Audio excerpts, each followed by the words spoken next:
चंद दिनों में रायपुर दक्षिण विधानसभा के नतीजे आने वाले हैं। बस 2 दिन और। कहना गलत नहीं कि रिजल्ट तक हर रात प्रत्याशियों के लिए कयामत वाली रात की तरह बीत रही। उसके पहले एक बार फिर से ईवीएम का जिन बोतल से निकला है, बहस शुरू हो चुकी है। कांग्रेस फिर से ईवीएम को कटघरे में खड़ा कर रही है, तो भारतीय जनता पार्टी ने इस पर जवाब देना शुरू कर दिया। आज इसी मुद्दे को लेकर के दिन भर बहस छिड़ी रही है। देखिए क्या बयानबाजी हुई।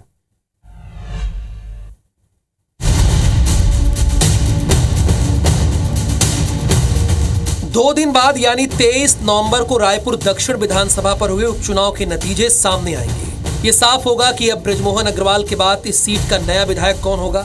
लेकिन चुनावी नतीजों से पहले इस चुनावी समर में एक बार फिर पॉलिटिकल पार्टियों को ईवीएम का भूत सताने लगा है। एक बार फिर ईवीएम को लेकर सवाल खड़े हो रहे हैं। असल में रायपुर दक्षिण विधानसभा उपचुनाव के नतीजों के पहले कांग्रेस ने ईवीएम पर सवाल उठाए हैं।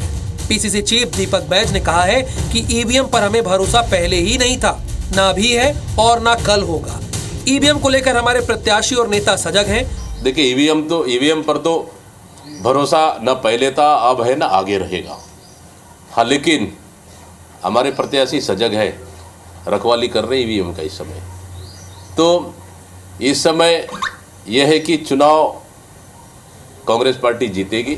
वहीं अब बैच के बयान पर सीएम विष्णुदेव साय ने भी पलटवार किया है। कहा है कि कांग्रेस चुनाव जीतती है तो ईवीएम सही होता है और चुनाव हारती है तो ईवीएम गलत हो जाता है। तो प्रदेश अध्यक्ष किरण सिंह देव ने भी कांग्रेस पर हमला बोला। कहा कि कांग्रेस को संवैधानिक संस्थाओं पर भरोसा ही नहीं है। ये तो कई बार लोग बोल चुके हैं, जब हारते हैं तो ईवीएम पर पूरा दोष डालते हैं और जब जीतते हैं तो ईवीएम उनके लिए सही हो जाता है।